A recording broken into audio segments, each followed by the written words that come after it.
On the last day of senior year, our class president dropped a message into the group chat before most of us had even left the parking lot. Where should we go for our graduation trip? The replies came fast. Beach house, Cancun, New York, Europe. Go big or go home. I had no intention of joining the conversation. I knew what would happen if did. I had spent 4 years being known as the girl whose parents owned a travel agency. That meant people expected free advice, free planning, and a discount deep enough to hurt. Then Noah Miller, our class president, texted me privately. Emma, your parents do international tours, right? Could you ask about Europe? If we have enough people, maybe we can get a group rate. My parents own Pacific Bridge Travel in Portland, Oregon. It was not a tiny storefront selling mystery bus trips. My dad worked for years as tour director before opening the agency. My mom handled contracts, insurance, hotel partners, emergency plans, and all the paperwork travelers never thought about until something went wrong. I grew up in that office. Other kids spent summers at camp. I spent mine printing luggage tags, checking passport copies, sorting travel insurance forms, and listening to my mother say, if isn't in the contract, it doesn't exist. So when my classmates talked about Europe like it was a cheap weekend getaway, I knew better. Flights cost money. Hotels cost money. Drivers, guides, insurance, museum tickets, tips, meals, taxes, and emergency support all cost money. Nothing overseas was free. That night, my parents helped me price a student graduation tour. 10 days and 9 nights. Germany, Austria, the Czech Republic, and Switzerland. Round-trip flights from Seattle to Frankfurt on a major airline. 4-star hotels, 2 students to a room. Private coach. Licensed tour director. Travel insurance. Breakfast every morning. Major attractions included. No forced shopping. No hidden fees. The price was $4,850 per person. My mom tapped her pen against the quote, "We're barely making anything." My dad smiled. They're Emma's classmates. Think of it as goodwill. The next morning, when we returned to school to pick up graduation paperwork, I brought 40 printed itineraries. At first, everyone loved it. Prague? Seriously? We're going to the Alps? 4-star hotels? That's actually pretty nice. People passed the pages around. Some were already asking when deposits were due. Then Savannah Brooks laughed from her seat by the window. Savannah was the kind of girl people watched even when she did nothing. Long blonde hair, perfect makeup, expensive clothes, and enough TikTok followers to make half the junior class copy her outfits. She lifted her phone. $4,850, she said. Emma, you really know how to business. The classroom went quiet. I looked at her. Savannah turned her screen toward everyone. It was a screenshot from a livestream travel sale Europe. 7 countries, 13 days, original price $3,099, graduation special $1,499, flights, hotels, and attractions included. No hidden fees. Several classmates rushed over. Wait, $1,499. That's more than $3,000 cheaper. How is Emma's that expensive? Savannah shrugged like she was only trying to be fair. I'm just thinking about everyone. We just graduated. Not everybody's parents can spend almost $5,000 on a trip. Then she looked at me with a soft smile. Emma, I understand your family has a business, but we're classmates. You don't have to make that much money off us. Heat rose in my face. Round-trip airfare to Europe in peak season can cost close to that by itself, I said. If someone is selling 13 days in 7 countries for $1,499, you need to ask what isn't included. Savannah's eyes widened. So you're saying I'm lying? I'm saying you should verify the company. She scrolled through a customer service chat and held up the phone again. They said they have student promotional rates, bulk discounts, and special live sale inventory. They send groups to Europe all the time. Blake Carter leaned against a desk and smiled.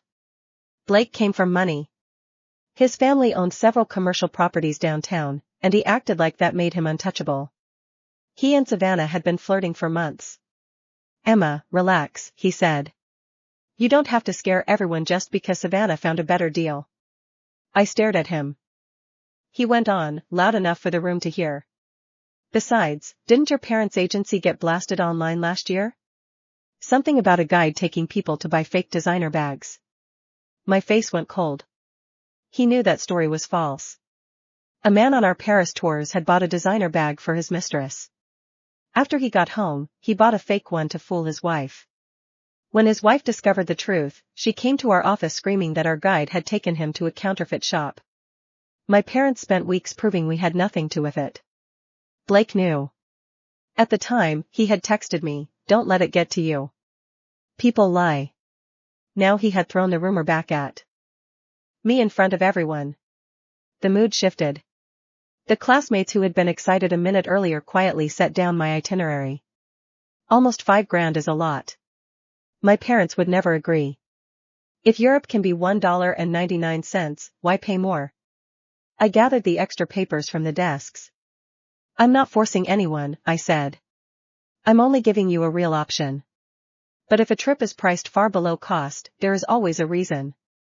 Please ask your parents to check the contract, the company, license, payment method, flights, hotels, and insurance. Savannah smiled. Don't worry. I'll handle it.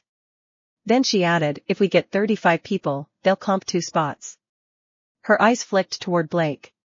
He grinned. Let's go with Savannah's trip. He said. The money we save can pay for shopping in Europe. People cheered. I stopped arguing. Some traps are obvious from the outside. But when people want the bait badly enough, they call every warning jealousy. When I told my parents that night, my mom gave a cold laugh.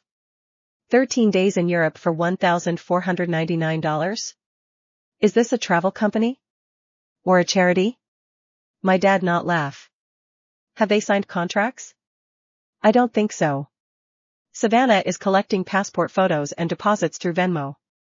My mom's face changed. A personal account? I nodded. She was quiet for a moment. Warn them one more time, she said. After that, they choose for themselves. So I posted in the group chat. For international travel, please confirm the seller of travel registration, the legal company name on the contract, whether payment goes to a business account, confirmed airline ticket numbers, hotel names, travel insurance policy numbers, and a written list of included and excluded costs. Savannah replied almost immediately. Emma, can you stop being negative? We get that you're upset you didn't get the business, but we're adults. We can make our own decisions. Blake followed. Nobody owes you money. Let it go. A few others joined in. Savannah is just trying to help. This is kind of embarrassing, Emma. I looked at the screen for 2 seconds. Then I left the group chat. Less than a minute later, Blake texted me. Why'd you leave? Guilty. I did not answer. He sent another message. Savannah said they might give you a free spot if you stop making drama. We're all classmates. Don't be ungrateful. I finally replied. No, my phone rang. I answered. What is wrong with you? Blake snapped. They're offering you Europe for free and you're acting offended. I leaned back in my chair. Do your parents know you're booking a €1,499 Europe trip through a live stream link? He paused. That's none of your business. You don't need the discount, I said. You're doing this because Savannah gets a free spot if enough people sign up. And if there are 2 free spots, one goes to her and one goes to you. Silence. I had guessed right. Then his voice turned angry. You think you know everything. I know what things cost. When we're taking pictures in Paris, don't come crying. He hung up. I looked at my phone. Crying was not what worried me. The airline seats and hotel rooms my parents had held for our class had to be confirmed within 3 days. Since my class refused the trip, our agency would lose part of the deposit. My mom was preparing to cancel everything when Nora Bennett walked into our office. Nora was from the neighboring senior homeroom. We had worked together on the school podcast. She was calm, practical, and always prepared.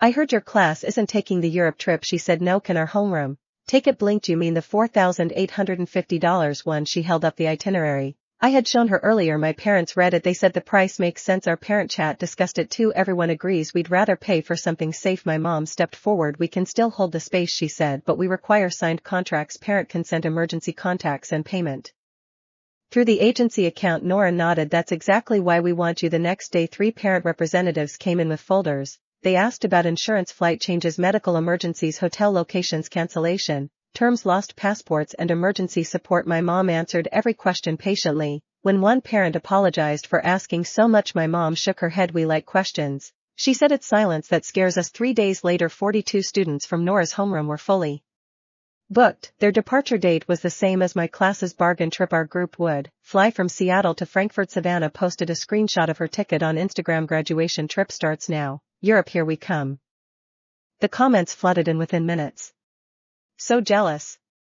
Best class trip ever. Paris, wait for us. I looked closer at the screenshot. The ticket wasn't an airline boarding pass. It was a payment confirmation. No airline logo. No reservation code. No 6-character booking reference. Just a PDF that said, reservation pending. I zoomed in. At the bottom, in tiny gray letters, was a sentence. Flight assignments will be issued after final supplier confirmation. I sighed. My father glanced over my shoulder. That's not a ticket. I know. 2 weeks later, both groups arrived at Seattle-Tacoma International Airport. Our agency had told everyone from Nora's class to arrive 4 hours early. Parents hugged their kids goodbye. Passports were checked. Luggage was weighed. Every student received a folder containing emergency contacts, hotel addresses, insurance cards, and a printed itinerary. Meanwhile, Savannah's group gathered near another entrance wearing matching hoodies that read, Europe 2026 Red Heart. Someone was live streaming. This is gonna be the best trip ever. Savannah waved dramatically at her camera. We told you we found the better deal. Blake laughed. Some people just overpay.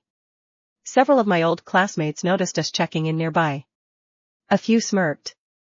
One girl whispered loudly enough for me to hear. There goes the luxury group. I ignored her. Our tour director finished checking our passports. Everyone has their boarding passes? 42 voices answered. Yes. We headed toward security. As I looked back one last time, Savannah's group was still standing around a man I'd never seen before. He wore jeans, a wrinkled polo shirt, and carried no company badge. He kept telling everyone, just give me another 10 minutes. 40 minutes later. My phone buzzed. It was a message from Lily. One of the girls from my homeroom. Emma. Where are you? I replied. Going through security. Seconds later. They won't give us boarding passes. Another message. The airline says they don't have our reservation. My stomach dropped. I showed the messages to Dad. He didn't look surprised. He simply said, it has started. Behind us, shouting echoed across the terminal. No, that's impossible. We already paid. There are 37 of us. An airline supervisor walked over with 2 employees. I'm sorry, she said firmly. There is no group booking under your names. Savannah's smile disappeared. She held up her phone. But here's our confirmation. The supervisor looked at it for 3 seconds. This isn't an airline ticket. It's from the travel company. It isn't a ticket. Blake stepped forward. We paid months ago. I'm sorry, sir. There are no seats reserved for your group. Panic spread instantly. Parents who had stayed to watch from outside rushed back inside. What do you mean there's no flight? My daughter paid in full. Who took our money? The man who had been organizing everyone quietly picked up his backpack. Then he started walking away. Someone shouted. Hey! Another parent yelled. Stop him. He broke into a run. Security officers reacted immediately. Within seconds they intercepted him before he reached the exit. His face turned pale as they asked for identification. He couldn't produce any employee badge from the travel company. An airport police officer began interviewing everyone. One question kept repeating. Who did you send the money to? Every answer was the same. Venmo. To Savannah. The officer frowned. Not to a registered business? Head slowly shook. Savannah looked horrified. I was just collecting the deposits. Where did you send the money? To the company. Can you show us? Her hands trembled as she opened the payment history. Several transfers had gone to a personal account. Others had gone to accounts with completely different names. One payment had been marked friends and family. The officer sighed quietly. Meanwhile, Nora's class boarded our flight exactly on schedule. As the plane taxied toward the runway, I looked out the window. Near the terminal, flashing airport security lights reflected against the glass. No one on our flight cheered. The mood was strangely quiet. Then Nora leaned over. You warned them. I tried. They didn't listen. I nodded. They wanted the price to be true. 10 hours later we landed in Frankfurt. While everyone was collecting luggage, my phone connected to the airport Wi-Fi. It exploded with notifications. More than 200 messages. Someone had added me to a new class group chat. The first message I saw was from Blake. Emma. Can your parents help us? I kept scrolling. The livestream travel account had disappeared. Its website no longer existed. Its customer service email bounced back. Its phone number had been disconnected. Parents were posting screenshots of payments. Some had lost $1,500. Others had paid for siblings as well. One family had lost over $6,000. Then Savannah finally spoke. For the first time since graduation, there were no filters, no perfect photos, and no carefully chosen words. I'm sorry. I really believed it was real. No one replied for several minutes. Finally, one parent wrote the only sentence that mattered. Believing doesn't replace verifying. I locked my phone. Outside the airport, our licensed tour director smiled as our private coach pulled up.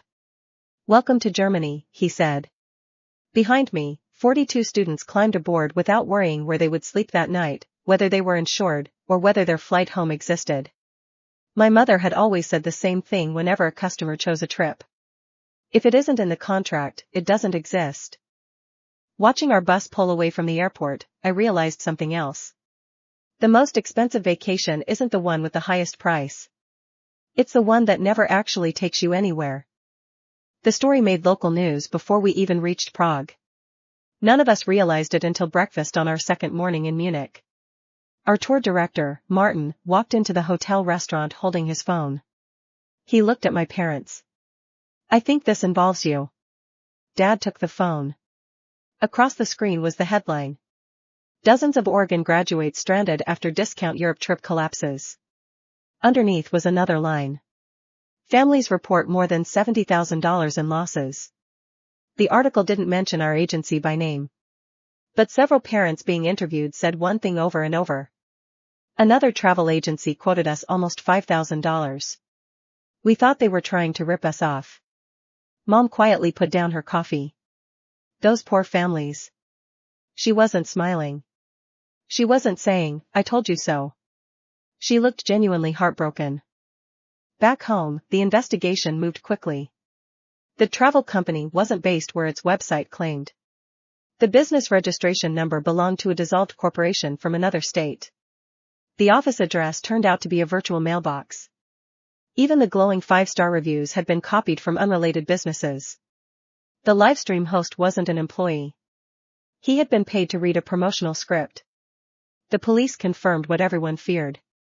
There had never been any airline reservations. No hotel bookings. No tour buses.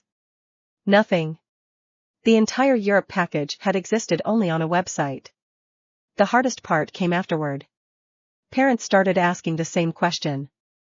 Who organized this? Every trail led back to Savannah. She hadn't created the scam.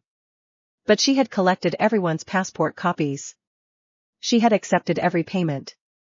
She had convinced dozens of classmates to ignore warnings. One afternoon she called me. I almost didn't answer. When I did, I barely recognized her voice. She sounded exhausted. They're threatening to sue me. I stayed quiet. I didn't steal anything. I know. I sent every dollar to the company. I believe you. She started crying. I just wanted the free trip. There it was. Not fame. Not popularity. Not generosity. Just a free vacation. I thought, she whispered. I thought I was helping everyone save money. You wanted to believe it. Yeah. When we reached Prague, I stopped checking my phone. There was too much beauty around me to spend every hour reading angry messages. The Charles Bridge at sunrise. The astronomical clock. Street musicians filling Old Town Square. The Alps a few days later. Every stop matched the itinerary. Every hotel was exactly where my parents had promised. Every reservation worked. Every ticket scanned. It was wonderfully boring. The kind of boring that only comes from good planning. On the final night in Switzerland, our group gathered on a hotel terrace overlooking Lake Lucerne. Martin raised a glass of sparkling cider. I've guided tours for 23 years, he said. Do you know what makes a successful trip? Someone shouted. Money? Everyone laughed. Martin shook his head. Trust. He looked toward my parents. You trust the people planning it. Then he looked at all of us. And they earned that trust before asking for your money. I caught Dad smiling. Not proudly. Just quietly. The kind of smile that comes from hearing someone else explain the work he'd spent decades doing. When we landed back in Seattle 10 days later, reporters were waiting outside baggage claim. Not for us. For my parents. One reporter approached carefully. Mr. and Mrs. Carter? Dad nodded. We've heard your agency warned students before the fraudulent trip collapsed. Would you be willing to comment? Dad thought for a moment. Then he answered. We're not interested in embarrassing anyone. The reporter looked surprised. Dad continued. Most scams don't work because people are stupid. They work because they promise exactly what people hope is true. He glanced toward me. The best travel advice I can give anyone is simple. If someone tells you they're selling a vacation for less than the cost of the airplane seat. He paused. You're not buying a vacation. You're buying a story. And stories, he knew better than anyone, were much easier to sell than reality. A week after we got home, Pacific Bridge Travel received an unexpected visitor. Savannah. She wasn't wearing designer clothes. There was no perfect makeup. No camera pointed at her face. She looked like she hadn't slept in days. The receptionist called my mom. Emma, someone wants to see you. I stepped into the lobby. Savannah stood the moment she saw me. I know I shouldn't be here. Neither of us spoke for a few seconds. Finally she held out a thick envelope. I brought everything. Inside were printed Venmo receipts. Screenshots of text messages. Copies of emails. The livestream advertisements. Even handwritten notes she'd made while organizing the trip. I've already given copies to the police, she said quietly.